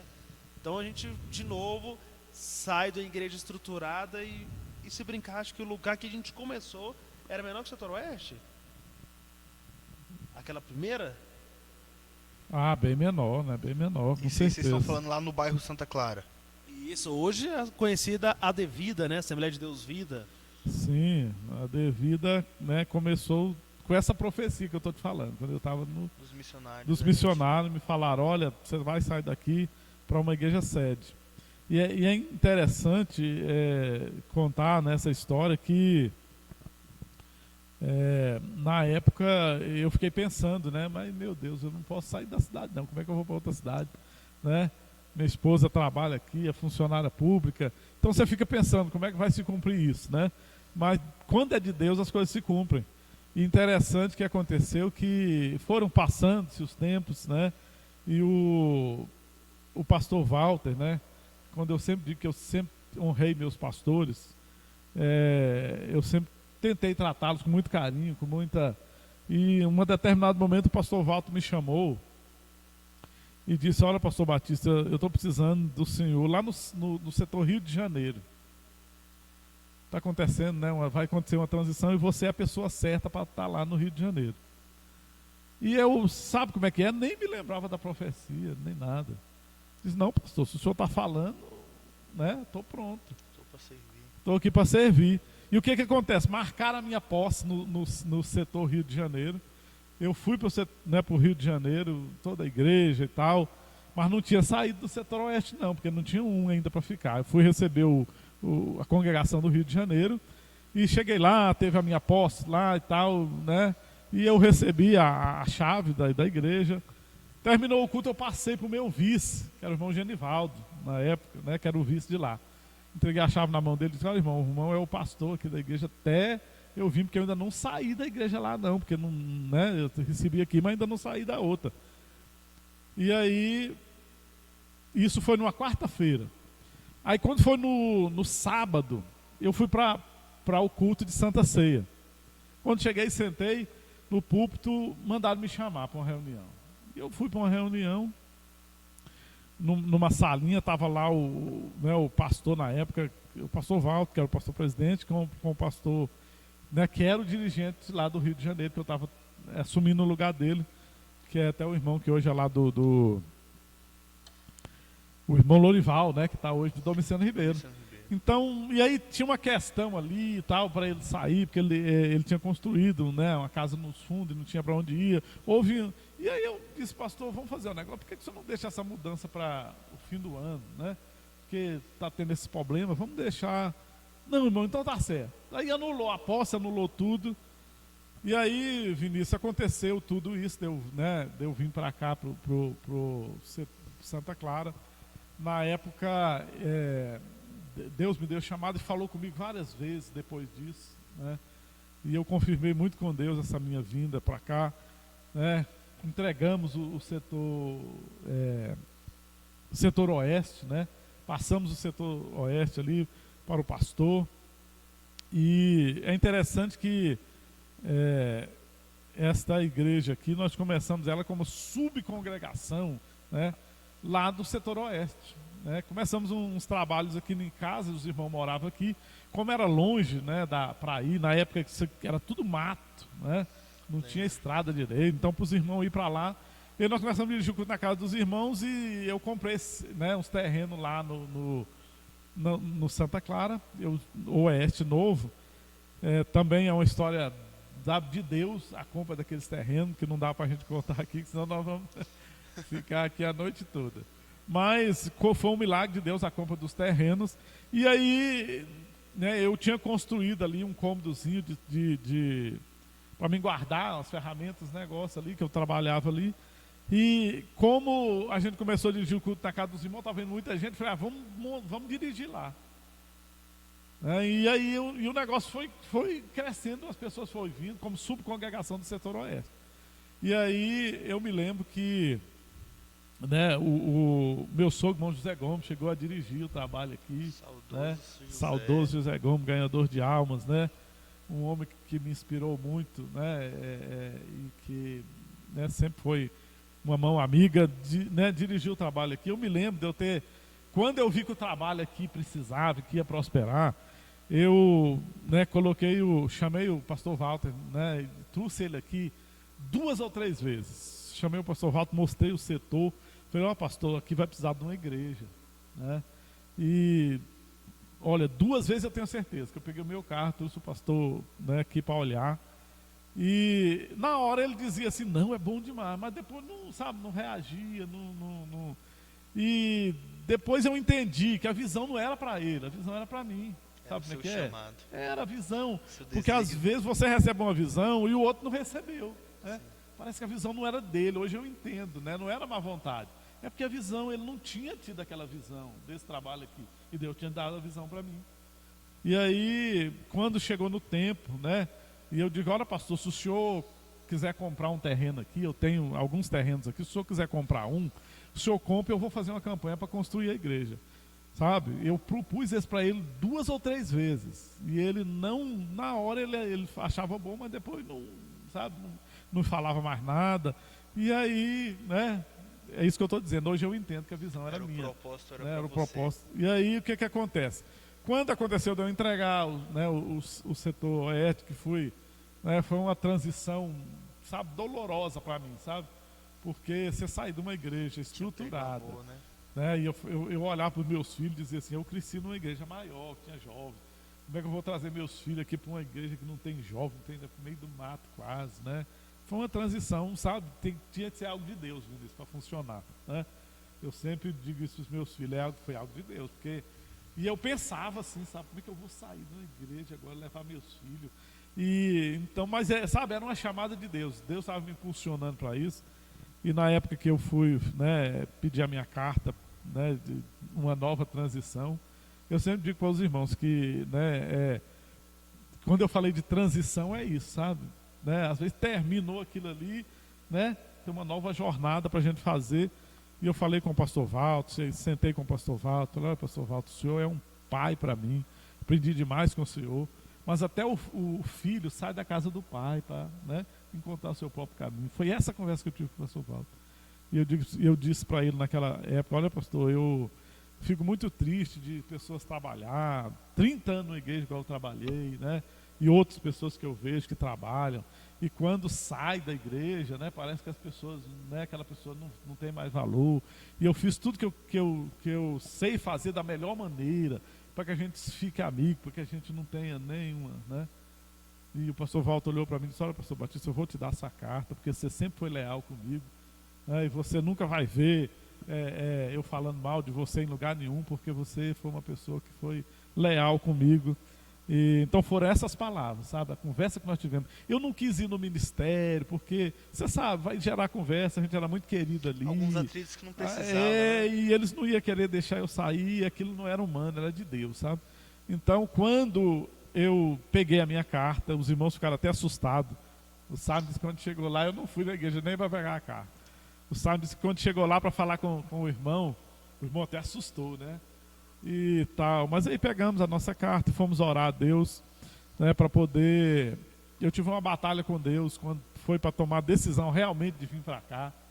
Eu passei uma noite de joelho no chão, com a cara no chão, e eu falei: Deus, eu só vou se o Senhor for comigo, sabe? Naquela noite, foi uma noite, eu entrei para a noite adentro, fui lá para o quarto, né? Reservei um quarto em casa e orava, deitava no chão, e eu queria uma resposta de Deus, sabe? Antes de eu pedir a minha carta, eu queria uma resposta de Deus. Eu falei: Deus, o Senhor tem que falar comigo. Deus já tinha falado comigo algumas vezes, mas eu estava...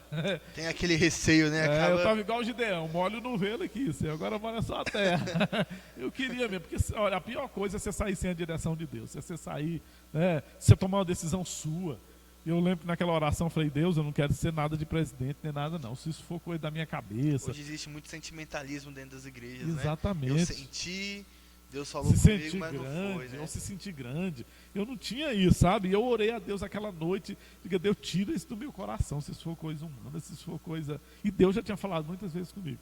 E eu entrei para a noite adentro ali orando, e com o cara no chão, e falando: Deus, eu só vou se o Senhor for comigo, se o Senhor não for, se isso não for. E fui orando a Deus, até que lá para a madrugada, Deus me visitou, sabe?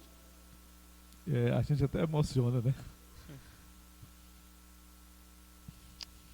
Então, Deus me visitou ali naquele quarto, e eu não tive dúvida mais, sabe? Que realmente Deus, né, Deus estava naquele negócio. E hoje eu vejo, se Deus não tivesse, já tinha acabado há muito tempo, já tinha parado há muito tempo, sabe? Se Deus não tivesse, realmente, tem hora que você está assim, e Deus abre uma porta, Deus faz algo, né?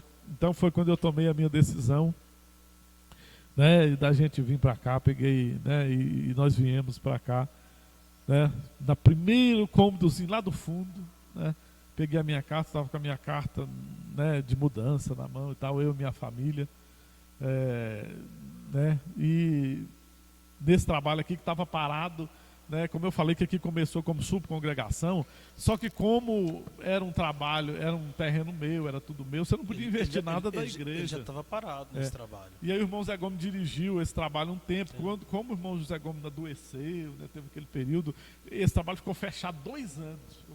Eu aluguei para um pessoal do Nordeste, ficou 1 ano alugado, dividi o salão, fiz uns quartos, não tinha mais, 2 anos que não tinha mais, né?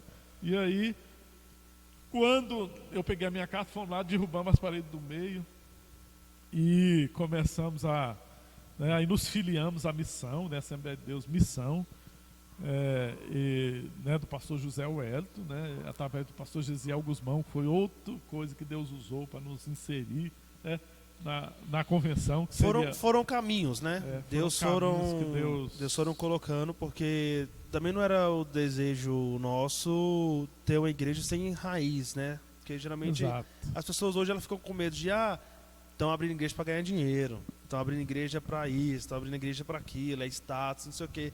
Então a gente queria ter raiz, porque é o seguinte: hoje a nossa igreja é o seguinte: se amanhã acontecer algum problema com a família pastoral, tem uma convenção, vem outro pastor, né? Então, concluindo, nós começamos o trabalho ali, compramos umas cadeiras, fizemos o primeiro culto, visitamos o irmão, falamos: irmão, tinha uma igreja aqui há muito tempo até agora, nós vamos começar uns cultos ali, né? E aí o que acontece? As pessoas, né, vieram, atenderam o chamado, e nós começamos esse trabalho, né? A Assembleia de Deus Vida começou então ali, né, com esses pouquinhos irmãos que nós visitamos, eu, minha família, os meus Não, o filhos. primeiro culto começou né? nós 4. Exatamente. Aí nos Só vocês segundos, quatro? O primeiro culto foi nós 4. no segundo já veio os irmãos Os e irmãos. foram, né, vindo. Conforme a gente foi Irmãos, evangelizando, não, as as pessoas. pessoas da cidade começaram a vir, porque a gente que não tinha muito, né? É. Que não tinha. É distante, não tinha nenhuma igreja aqui nesse setor na época. Tinha uma congregaçãozinha do pastor, não lembro se o pastor Fausto já tinha aqui um ponto de pregação. Então não tinha nenhuma igreja aqui. Então a gente começou. E aí, Vinícius, para concluir, como eu digo que Deus sempre fala comigo, né? Quando nós estávamos já no segundo salão aqui, que eu estava sentado no púlpito, sabe? Cheguei para dirigir, sentei no púlpitozinho, não tinha nem púlpito, era no chão mesmo, púlpitozinho, mas não tinha uma plataforma mais alta, era no nível da Porque é o igreja seguinte, mesmo. a primeira igrejinha não comportou, a gente teve que construir um templozinho um pouquinho maior, às pressas, pelo número de pessoas que vinham, né? Exatamente. Porque foi um exceder do Espírito Santo muito grande. Entre esses dois salão, pessoas foram curadas de câncer, famílias foram restauradas. Então, começou a mover de Deus aqui nesse bairro muito grande, né? Com certeza. E quando eu estava sentado, Vinícius, né, e Samuel, né, sentei na cadeira, o púlpitozinho. Quando eu sentei, sabe o Espírito Santo falar claramente para você assim? Você lembra que eu falei que você não ia para a congregação? Desse jeito. Sabe quando Deus tocou em mim? Você ia para uma igreja autônoma. O Espírito Santo falou comigo nitidamente. Te fazendo lembrar. Então, porque, por exemplo, se eu podia ter falado na época para o pastor, quando ele queria me transferir, dizer, pastor, Deus já falou comigo que eu não vou. Sabe? Não houve isso. Eu fui, assumi, sabe? Mas Deus não permitiu, Vinícius, não permitiu assumir a igreja, mas Deus não permitiu que Deus falou, ó, a palavra de Deus era, você vai sair daqui para uma igreja autônoma. Né? Eu assumi a outra, mas sem sair do setor oeste. Né? E aí nesse sábado foi desfeito, né? E então não foi algo humano, sabe como é que é? Não foi algo meu. Foi algo Eu falar assim, só Deus, Deus, eu não vou, pastor, porque Deus não foi isso. Eu falei, eu vou, estou aqui para servir. Fui lá, tomei posse, mas Deus não permitiu. Não deixou de dirigir um né? culto. Nenhum culto. Nenhum né? culto, lembrando. Agora, A gente tomou posse, mas não dirigiu o culto. A palavra do meu... Porque é o seguinte, que o culto de posse geralmente é despedida do outro pastor, né? Sim. Então é aquela choradeira pelo outro pastor. Então, a única coisa que o meu pai fez aquele dia foi falar no final, agradecer, né? E dar as bênçãos apostólicas, né? Então só foi isso. Então ele não dirigiu um culto. aconteceu outra coisa interessante, né? De confirmação de Deus, né? Que quando eu estava tomando essa decisão, orando a Deus, o pastor Will, né? Pastor Will, dos Geradores da Fé, ele estava com o trabalho dele e ele queria montar uma congregação aqui, né, nesse bar. E ele me procurou, porque na época, né, eu falei que eu tinha alugado para uma família, a família tinha ido embora, eu tinha derrubado as paredes, né, e ele ficou sabendo que eu tinha esse cômodo aqui, me procurou para alugar o cômodo para montar uma igreja. E eu falei, pastor Will, é o seguinte, eu estou orando a Deus num propósito, né?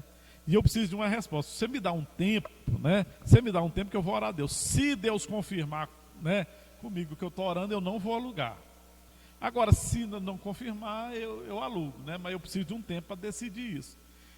E aí o que acontece? Eu, na época, falei com ele, a conversa minha com o pastor Will foi essa. E na época, eu me lembro que nós viajamos, né? Nós fomos para Ilhéus, né, de férias. E nós estávamos em Vitória da Conquista, no hotel Vitória da Conquista, né? Viajamos até a metade do caminho, dormimos em Vitória da Conquista. E eu me lembro que meu telefone tocou em Vitória da Conquista. E era o pastor Will. E o pastor Will ligou para mim e disse, pastor, o senhor está onde? E eu digo, irmão, eu estou viajando. Ele disse, irmão, eu quero inaugurar a igreja lá, eu já fiz a placa, já fiz o... Aí eu peguei e falei, pastor Will, mas eu falei para o irmão que eu precisava de um tempo, eu não dei certeza para o irmão que eu ia alugar não, sabe? E ele disse, irmão, eu já fiz a placa, já tenho o pastor que vai para lá, não sei o quê. E eu falei, irmão, eu não dei certeza para o irmão não, a nossa conversa foi... E ficou esse negócio mal resolvido, sabe? Sim. E aí o que acontece? Eu voltei de Ilhéus, E aconteceu tudo, que Deus confirmou, e nós viemos para cá, e eu não tive uma conversa com o pastor Will, né? Para a gente tirar esse mal entendido, né? E aí o tempo foi passando. Aí, Vinícius, o que acontece? Um dia, eu fui numa reunião, e estava eu e o Samuel. Estava eu e o Samuel numa reunião, né? E chegou uma pessoa que eu nunca tinha visto, né? Chegou, me cumprimentou com a paz do Senhor e tudo. E eu não conhecia essa pessoa, né? E como o ambiente já estava cheio, eu posso sentar aqui? Pode, senta na nossa mesa aqui. Era para 4, só tinha eu e Samuel. Ele sentou do lado aqui. E aí ele disse: ô pastor, eu tinha tanta vontade de encontrar com o irmão para me falar um negócio com o irmão. E eu não sabia quem era, sabe? E aí ele, na hora, ele falou comigo: ó pastor, eu até arrepio. E eu sem entender nada, né, do que aquele irmão estava falando comigo. E aí ele pegou e disse: olha pastor, eu sou o pastor que o pastor Will ia levar para aquela igreja lá embaixo, onde o senhor é pastor hoje. E sabe o que acontece, pastor? O que eu queria contar para o irmão, o que aconteceu foi o seguinte, que Deus me deu um sonho, já estava tudo certo a mim assumir o trabalho lá, e Deus me deu um sonho, e no sonho, eu não me lembro mais se ele falou que se vinha um anjo, o que acontecia. Naquele sonho, né, Deus falava com ele assim: olha, não é você que vai assumir aquele trabalho, quem vai assumir lá é o pastor Batista. Ele não me conhecia, eu não conhecia ele, olha só, né?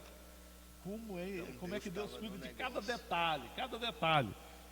Deus falou para ele, né, para o pastor, que o pastor Will tinha designado para vir para o trabalho.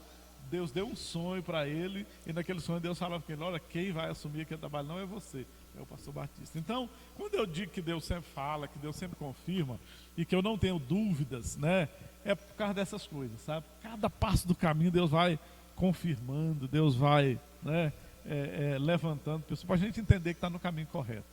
Então chegamos agora ao grande templo. O senhor contou um pouco dessa transição, de como foi pra gente. Só que eu tenho uma pergunta dentro de mim que eu gostaria muito de saber, que foi o seguinte: quando você descobriu que você tinha um dom para composição? Quando você descobriu, quando Deus deu esse dom para o senhor? Porque quem não conhece o pastor Batista é um homem extremamente usado em compor, né? Músicas realmente de adoração, né? Músicas que nos levam a adorar e louvar a Deus. Como foi que o senhor descobriu? Foi desde a época da sede? O senhor já estava aqui? Como que foi isso? Não, isso foi bem, né, bem antigo mesmo. Na época do prenúncio, até antes do prenúncio, como eu disse, né, aquele corinho que eu fiz para... um dos primeiros que eu fiz foi para o congresso de jovens, né? É um corinho que fala: escolha Jesus para você, Ele é o caminho que leva ao céu, a felicidade, Ele é a verdade, Ele é Jesus, o Senhor. Esse corinho, né, eu fiz esse corinho antes do Prenúncios. Então esse corinho tem mais de 30 anos, né? Mais de 30 anos que eu compus, né? E daí para cá Deus foi me dando aquele que nós cantamos aqui, que o Prenúncio cantava muito, né? Que é aquele nós cantamos aqui, a surpresa, né, que vocês fizeram aqui para mim. Eu sei que você está jogando para ver se eu lembro também, mas eu estou tentando lembrar ele. Me fugiu aqui o refrão, né? Mas se algum dia meu ser tão fraco quiser pensar que tu não mais me amas, aquela cruz sempre vai me dizer: Cristo me ama sim. Então esse também foi bem, sabe, isso veio natural, sabe? E eu sentei. Aí eu vou de outra polêmica aí. Aí eu vou de outra polêmica. Porque quem me conhece sabe que eu não sou muito fã de worship. E as pessoas utilizam aquela questão de worship. Agora não sei se o senhor sabe, mas eles sempre colocam o louvor horizontal, o louvor vertical. né? Que é o louvor que é, ou é o louvor que é assim, ou é o louvor que é assim. Tem que fazer o louvor que vai pro céu, né? Eu acho totalmente desnecessário essa comparação, né? Eles colocam o worship assim, que é um louvor diretamente, que eles falam diretamente com Deus, adorando diretamente a Deus. E quando as canções dessa, né? Mas se algum dia o meu ser tão fraco, são hinos de reconhecimento, né? Eu acredito que as canções, elas não fazem refletir. Assim como você vai lá escutar o sertanejo, que fala sobre uma sofrência, ele está falando sobre a situação. Quando eu estou falando sobre o meu Deus, eu já estou reconhecendo que Ele é o maior de tudo. Então, essas canções falam de letras, olha, eu sou pecador, eu sou assim, eu estou me reconhecendo. Nós somos dependentes, né? Totalmente, né? Pai nosso que estás no céu, santificado seja o seu nome, né? Ele está falando, na oração do Pai Nosso, está falando, reconheço que tu és o maior de todos também. Então, essas são essas questões. Eu não gosto desse negócio de tem que ser. E o worship, para mim, eu já sou meio... Então, assim, justamente nessas canções, a maioria das suas canções são faladas, são letras compostas, às vezes dizendo coisas bíblicas, né, igual eram os temas, mas a maioria, assim, é reconhecendo quem é o louvor para que a gente se reconheça. O que você acha dessa ideologia e dessa ideia aí? Isso O que você acha do worship? é algo Vamos novo. concluir aí. Isso é algo novo, né? Essas classificações musicais. Então, na época a gente não tinha muita noção dessas coisas, não. A gente vinha mais na inspiração, né? Na época era Você Projeto 110. ia, né? Na nossa época era exatamente mas eu falo isso até porque é o seguinte, o próprio... Meu pai já não deve conhecer, né? Mas o próprio Bruno da Morada, ele fala que ele entrou no worship por uma experiência individual, mas ele mesmo não gostava. Sim. Entendeu? Foi uma experiência individual que ele teve e por isso ele entrou no worship, mas ele mesmo não gostava da situação, entendeu? A gente é da época do Raízes, Novo Som, Metal Nobre, então, assim, Voz da Verdade. Eu acho o seguinte, a minha definição é o seguinte, eu acho que tem que ter inspiração de Deus, sabe? Se é inspiração de Deus, é o que vai acontecer, né? Eu acredito muito na multiforme graça de Deus. Ele usa cada um na sua área, cada um no seu, né? Isso é bíblico, né? Quando os discípulos chegaram para Jesus dizendo assim, eu tenho uns falando em teu nome. Aí Jesus disse, se não é contra nós, é por nós. Então eu acredito nisso, cada um é usado, né, de uma maneira, de uma definição, e tudo é para o reino de Deus, né? Então eu acho que é claro que você tem mais apreço por um estilo ou por outro, né? Mas o que eu quero dizer é que precisa ser inspiração de Deus, né? Jamais vou dizer que nunca vou tocar. Só que eu não sou fã da ideologia que hoje as pessoas levam, que o worship é o único que agrada a Deus, né? Aí eu fico pensando, poxa gente, mas passou tantos outros aí que falaram tantas, Isso aí é não vai dizer que é esse aí isso agora.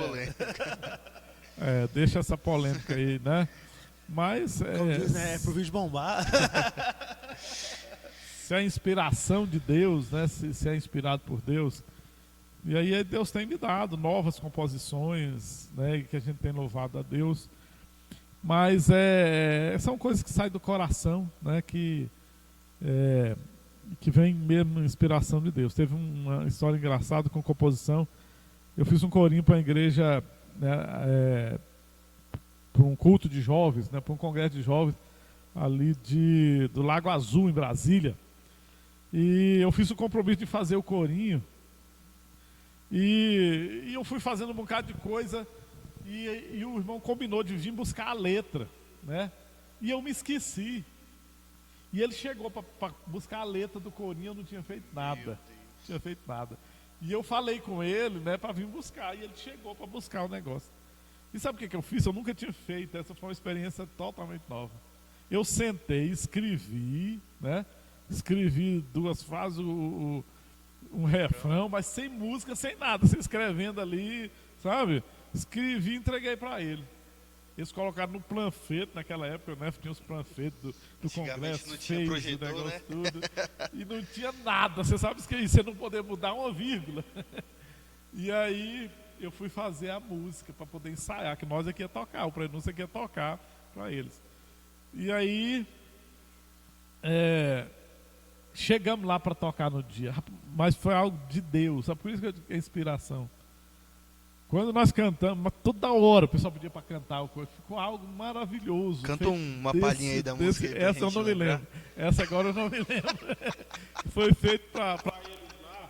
E aí eu deixei de cantar. Isso hoje tá abraçando ele. Muitos anos. Tá apertando ele sem abraçar. Isso hoje tá bem. Desse eu não me lembro. Mas foi uma levada tão gostosa, assim, sabe?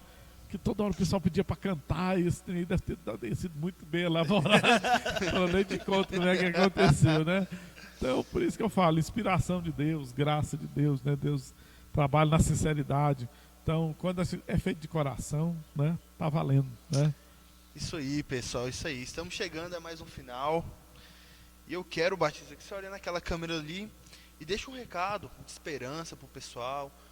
Nesses tempos tão difíceis que estamos vivendo, como você já tem muita experiência com Deus, deixa um recado para a pessoa, que quem assista venha escutar realmente algo da parte de Deus.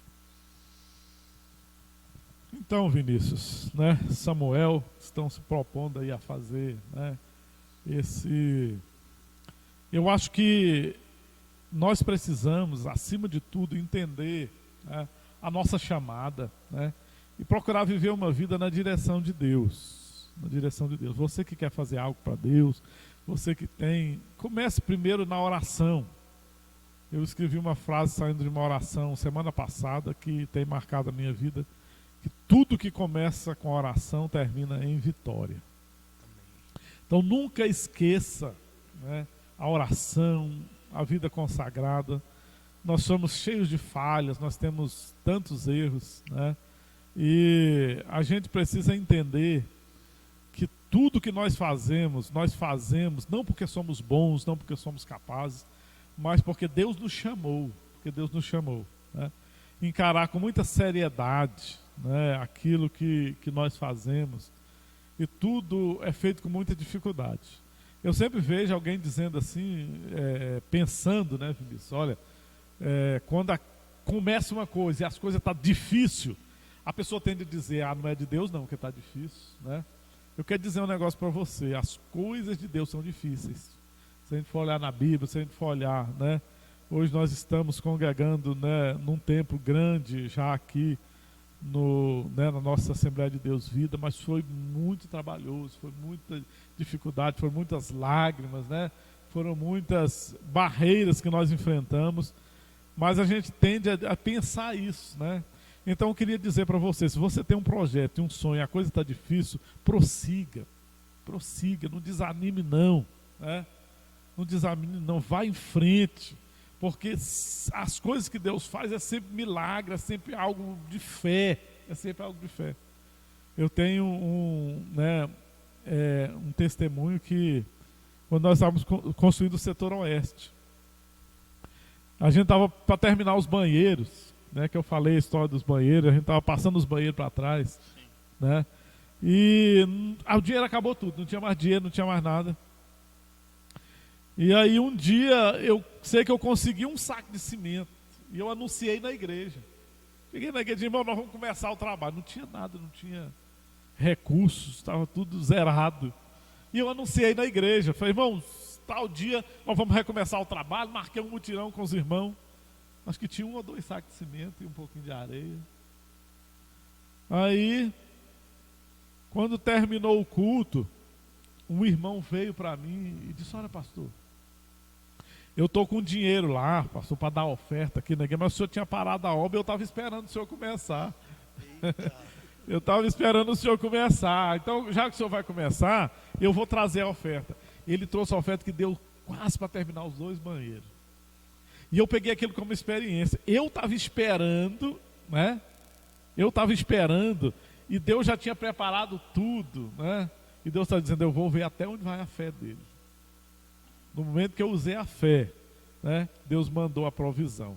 Então, toda vez que Deus te der uma visão, Ele vai preparar a provisão. Creia nisso. Avance, vá em frente. Se tiver difícil, não desanime, né? Porque Deus cuida de tudo. Deus cuida de cada detalhe, né? Aprenda a semear no reino de Deus, né? E virá uma resposta. Não desista dos seus sonhos, vá em frente. As coisas são difíceis, as coisas são trabalhosas, né? pessoas que a gente pensava que ia ficar do nosso lado, vai ficar contra, mas não desanime não, porque Deus vai levantar pessoas para te ajudar, para te dar força, né? Para te abraçar. Eu sempre digo, o irmão Vinícius, eu ouvia uma mensagem outro dia e eu achei muito interessante, que Miriam, ela só usou o seu instrumento depois que atravessou o mar. Ela estava com o seu instrumento debaixo do braço, atravessando o mar, antes do mar. Por que ela não, quando estava atravessando, ela não tocou? Porque, né, ela só cantou depois que o mar se fechou, o exército faraó morreu. Não estou desmerecendo o canto de Miriam, não, mas naquele momento todo mundo canta. Difícil é cantar antes do mar se abrir, antes do mar. Então, quando você está num trabalho, eu digo, quando nós começamos o trabalho aqui, né, com a cara e a coragem, a direção de Deus, e Deus em primeiro lugar, arregaçando as mangas, ou um trabalho como esse, como está ainda, já estamos num tempo, mas ainda não temos, né, ainda tantas coisas que gostaríamos de ter. Então é difícil, as pessoas às vezes olham e dizem, a hora que o negócio está abençoado, a hora que o negócio está grande, todo mundo quer bater nas suas costas. Mas tocar o pandeiro antes do mar se abrir é difícil, né? É complicado. Alguém me fez uma proposta, várias propostas antes de eu vir para cá. Né? Tive várias propostas, disse não, porque Deus estava me dando essa direção. Então eu quero dizer um negócio para você, né? Vai ser difícil, as coisas às vezes são trabalhosas, mas não desanime não, que se Deus está com você, a vitória é garantida. Amém, amém. Amém. É isso aí, galera. Estamos aqui nesse projeto maravilhoso, né? Queremos contar com vocês. E lembrando aqui que não contamos muitas experiências ainda, né? Vamos fazer um parte 2, né? Vamos tentar fazer uma parte 2 com o pastor Batista, assim que ele também puder. Porque aqui, como ele contou do saco de cimento, temos do carro que a gente deu, né? Um carro de um ano bem velho, ganhamos outro. Temos aí histórias, sabe, imensas histórias do que Deus já realizou na nossa vida. A oferta que Deus deu pra gente, quase 20 vezes mais, né? Então, assim, tem muitas histórias também, muitas coisas que aconteceu durante a nossa vida. Eu tentei ficar um pouquinho aqui para não atrapalhar. Mas, galera, se vocês gostaram desse podcast aí, deixe seu comentário aqui embaixo. A gente está aqui para ouvir propostas também, para poder saber como melhorar. Né? Deixe suas dúvidas aqui, que depois a gente pode fazer até com o pastor Batista mesmo, né? As dúvidas frequentes que você tiver aí. Perguntas sobre a Bíblia, qualquer dúvida, o pastor Batista vai estar aqui sempre para nos ajudar a responder isso aí, pessoal. Então, galera, não perca nosso Vida Podcast. A gente te aguarda aqui, viu? Se inscreva, curta aqui, deixe seu comentário, isso vai ajudar muito o nosso crescimento. E esperamos também que hoje, contando um pouco da história de vida do pastor Batista, tenha edificado, tenha crescido a chama por você fazer algo na presença de Deus. Bom, galera, eu sou o Samuel, ficamos por aqui. Faz sempre parte do nosso Vida Podcast.